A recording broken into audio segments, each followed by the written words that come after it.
سلام رفقا، چطورید؟ من هستم تیریچم هستم و خوش اومدید به یه ویدیو دیگه. امروز میخوام بریم به آهنگای دیسلاوی که رپرها در زمان قدیم یا شروع فعالیتشون خوندن ریاکشن نشون بدیم. با من باشین، یه سورپرایزه و کی باورش میشه که اینا دیسلاو خوندن. بچا قبل از اینکه بریم ویدیو رو ببینیم و ریاکشن نشون بدیم و یه سری حرفا رو بزنیم، بگم که قبلش اینا فقط یه شوخیه و اینکه نظر شخصی بنده است. تعصبی نباشین، یه طرفم قضاوت نکنید. اگر دوست داشتین حتما دکمه لایک رو بزنید، کامنت بذارید طرفداراشون و اینکه چنل رو سابسکرایب کنید و اینکه اون زنگوله هم بزنید که هر موقع ویدیو میذارم واسه پیغامش بیاد. بریم سراغ ویدیوی دیسلاو خوندن رپرها. برو بریم. خب ترک نسیم صدات نسیم صدات از فدایی.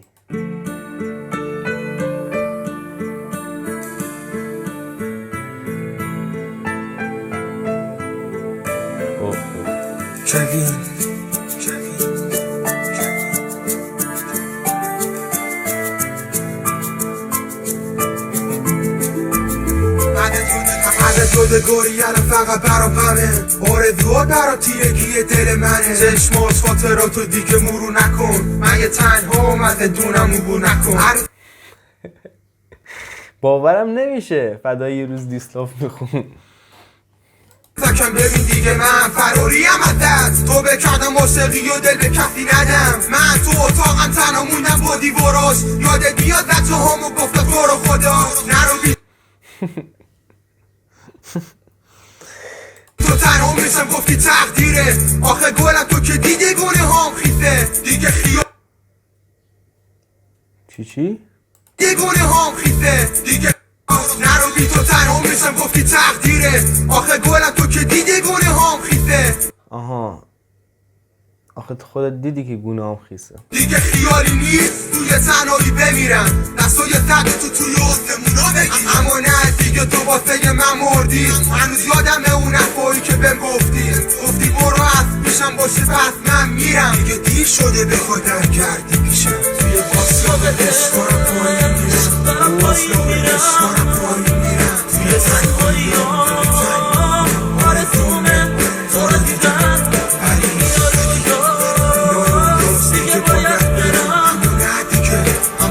فکر کنم واسه دهه 80 اینا باشه دقیقا.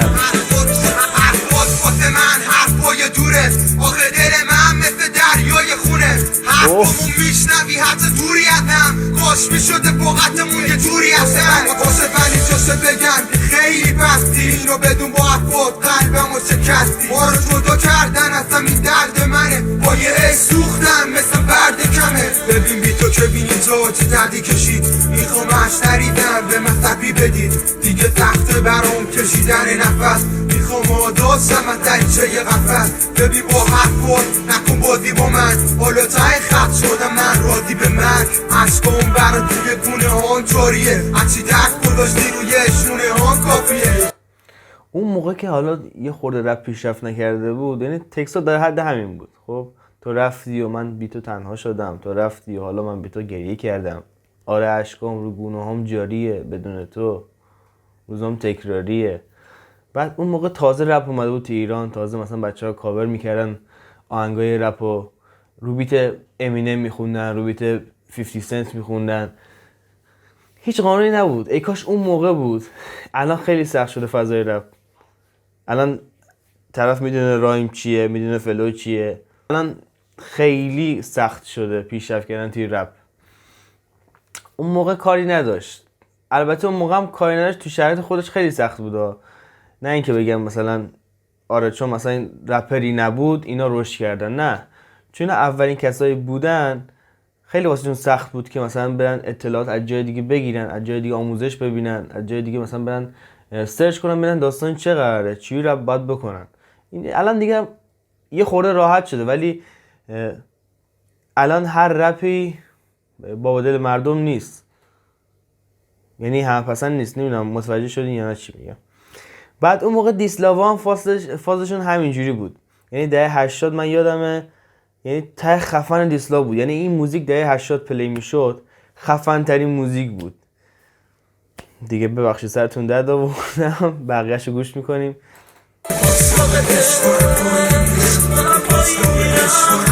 این سبک یه بک وکال پاپ میومد همیشه زیر چیز کارس کاری همون شابهت کار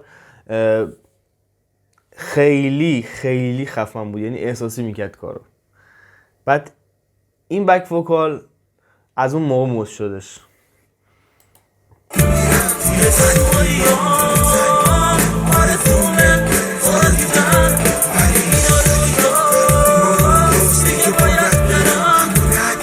کی فکر شده که فدایی دیسلاف بکنه؟ البته قدیما دیگه بکشم یاب شدم از توفم به پاس دیگه بیگانه میشم من با نفی مثل دار بیدار میشن عاشقا با صدای ما حتی تو شبم قهرم با ستاره ها من مثل تو بودم شکستی منو توی تنهاییم به دل بستی همو اکرات رو دیوار منو آتیشن یادت میاد گفتی برو به من بانیشن توی عبارت تو زمین حال و روزم ولی بدونن و توی عشق خوبی سودم آرای ستارم تو آسمون دنبالم باش واسه ندیدن عکساتم میمردم کاش به من بگویی تقدیر و کی رو قلبم نوشت گفتی جداییمون مثل بودن تو بهشت باشه خیالی نیست بس من دیگه میرم بدو خیلی دیر شده بخوا در کردی پیشم بدو خیلی دیر شده بخوای برگردی پیشم اشکام فدایی.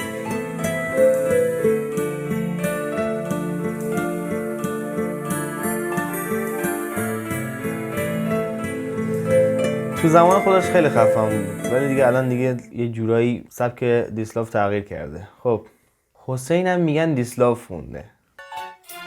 یا خدا.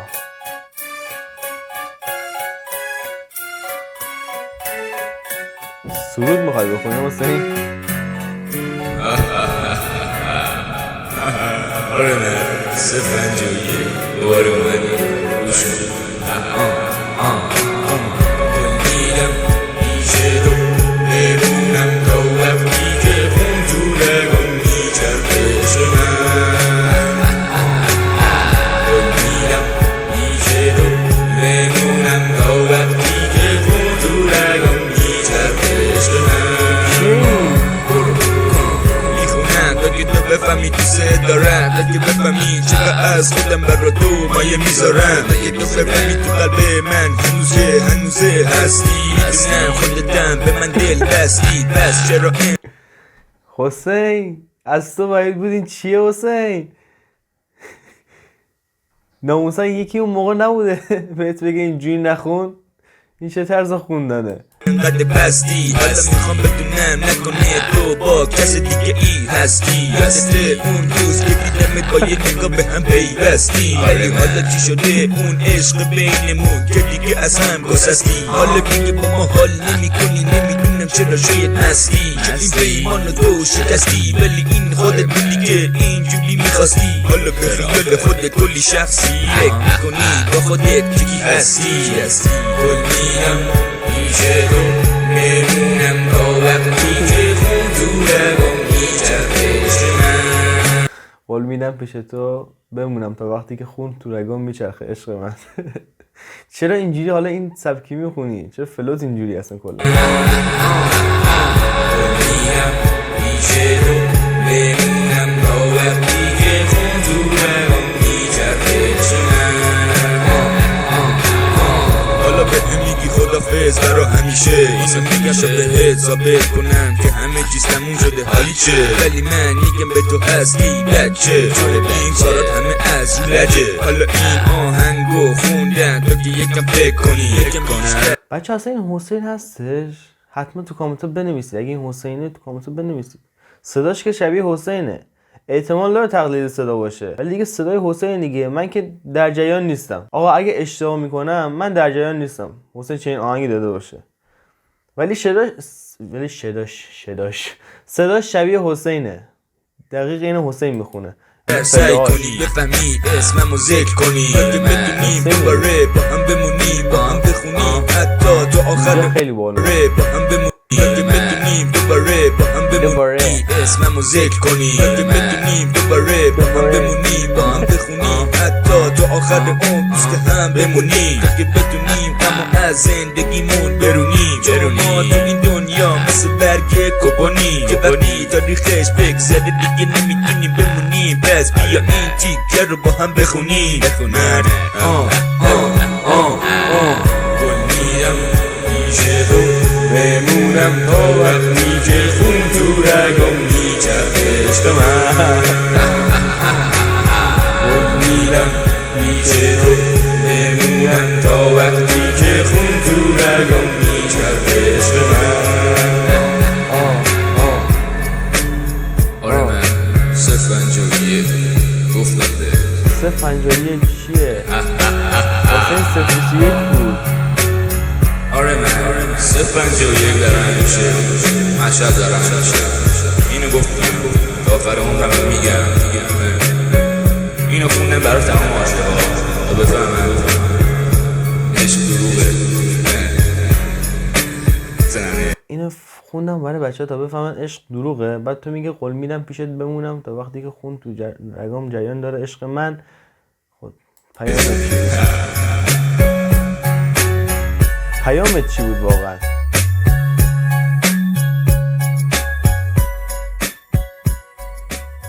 من میگم حسین نیست، یه تقلید صداه، امکان نداره. شما بهتر میدونید اونایی که طرفدارای کاغذ هستن حسین رو بهتر میشناسن، یعنی ترکای اولش رو گوش داده باشن.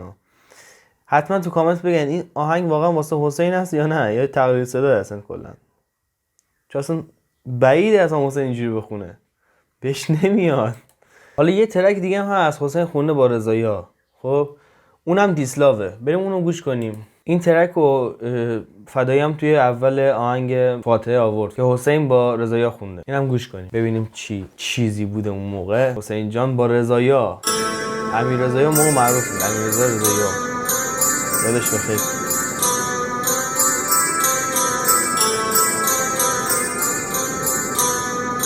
بیتو رضایا ابلیس، اون موقع ابلیس بود. بیا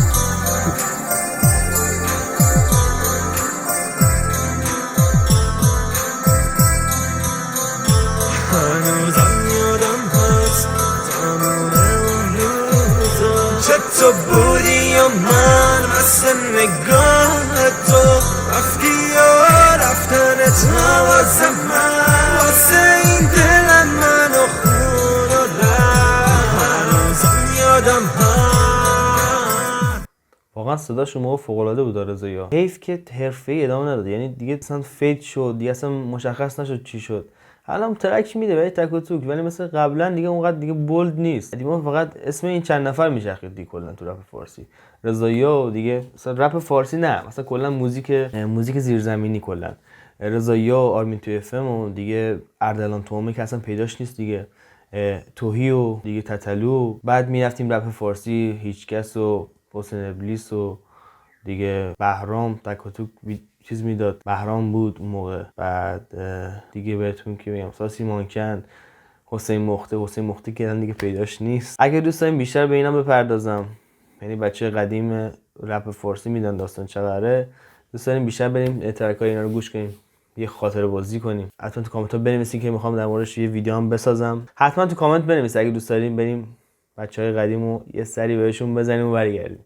خب ادامهش. نبینم چشاتو دیگه بی‌معرفت، تنها مهمم بودی تو رنگ سیاه شب. از اون روز اولم بودی تو عاشقی سر، توی باعث درد، توی ناقص و لب. منو بازی دادی با کارات خائن پس، اصلا توقع نداشتم دیگه دوباره من تنها بمونم و برم زیر قبار درد. بازی دادی منو، خب منم فریب خوردم، بهم گفتی نرو و منم پیشت موندم. خب بذار زودتر تموم کنیم بازی رو تا نشم خوبتر، من ازت دورتر میخوام بشم چون که عشق منم کور کرد. احمق بودم آخه تو رو من چون دوست داشتم، خودت بشین قضاوت کن. گفتی میمونم پیشه داشته میمونم دیگه، اما رفتی و سندار دیوونه میشه. بیا هنوزم یادم هست صدای چطور بود؟ انتظار نداشتید حسین ابلیس، حالا میگیم ابلیس یا همون حسین کاغذ، یه روز دیسلاف خون باشه. خنده ها میخندیدی یا من به چشای تو رفتی یا رفتنت من این ملودیش خوب نیست، صدای رضا فوق‌العاده است.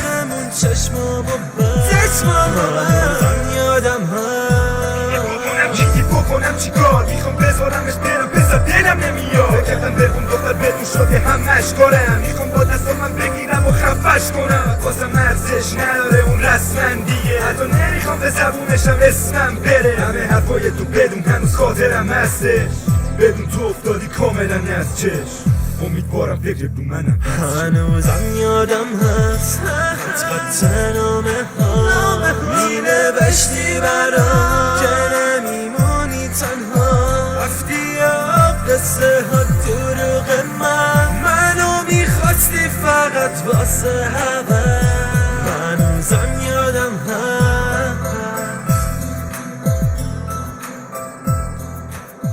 حسین ابلیس، رضا. خب اینم از ترکای دیسلاو رپرها. بچه‌ها زمانی که داشت آهنگ پلی میشد خب سعی نکردم زیاد بزنم روی پاوز و دیگه نگرش دارم هی زیاد حرف بزنم چون خیلی تو مخی میشه. بیشتر ترجیح دادم که با هم دیگه گوش کنیم، حالا که موزیک کپی رایت نمیخوره، بخورم که دیگه فدای سرت. الان یه سری از طرفدارای حسین و فدایی میان توی کامنت ها مینویسن که کلی هیت میکنن و کلی انتقاد میکنن. دوستان اگه انتقادتون به جا باشه بیاین تو کامنت ها بنویسید. خب اولا که من دارم با این دو نفر شوخی میکنم، این دوتا عزیز خیلی بزرگوارن. خب در قدیم اون موقع که من گفتم اول ویدیو، اون موقع که حالا تازه رپ فارسی زیاد محبوب نشده بود، زیاد پیشرفت نکرده بود، تمام سبک‌ها اینجوری بود، اصلا کلا استایل سبک‌ها همینجوری بود. بعد نمیدونستن فلو چیه، نمیدونستن رایم چیه، دیگه اکثر چیزا رو نمیدونستن چی، اصلا بیت سازی میگفتن بلد نبودن. روی بیت رپرهای بزرگ، رپرهای آمریکایی از این ور اون ور چیز میکردن، کاور میکردن. خب من فقط می‌خواستم یه ریاکشن نشون بدم و هیچ قصد توهین و تمسخری ندارم. همین، فقط همین. هر دوشون عزیزن، امیدوارم که همیشه سلامت باشن، همیشه هم بالا باشن، بهتر کنن، چون امید رپ فارسی به این عزیزان نسل یک. حالا کاری ندارم شما چه نظری دارید، ولی من فقط قصدم همین بوده، یه شوخی بود. اگه دوست دارید بیشتر رپرایی که دیسلاف خوندن ریاکشن بدین، چون من فقط این دوتا رو میدونم، بقیه‌اش هم میدونم. یکی هم رضا پیشرو هستش دیگه، خودش مشخصه دیگه، نگفت من دیسلاف نخوندم، ادعایی نکرد، دیسلاف خون رضا پیشرو هستش، یاس هستش، خیلی هستن رپرای نسل یک و رپرای نسل‌های بعدی. دوست دارید بیشتر به این ترک‌ها ریاکشن برم، به دیسلاف‌های رپرها ریاکشن برم، حتما تو کامنت بنویسید. اگر هم دوست داشتید ویدیو رو حال کردیم باش، حتما لایک بدین. طرفدار کاغذ، طرفدار ملتفت، اشکان فدایی، حسین ابلیس، حسین، حالا ابلیس میگین ناراحت میشن، حسین، حتما تو کامنت بنویسید، لایک رو بزنید و اگر چنل رو سابسکرایب نکردید چنل رو سابسکرایب کن چون ویدیوی باحالی میذارم. مرسی تا اینجا، قربونتون برم، خوش بهتون، پیس.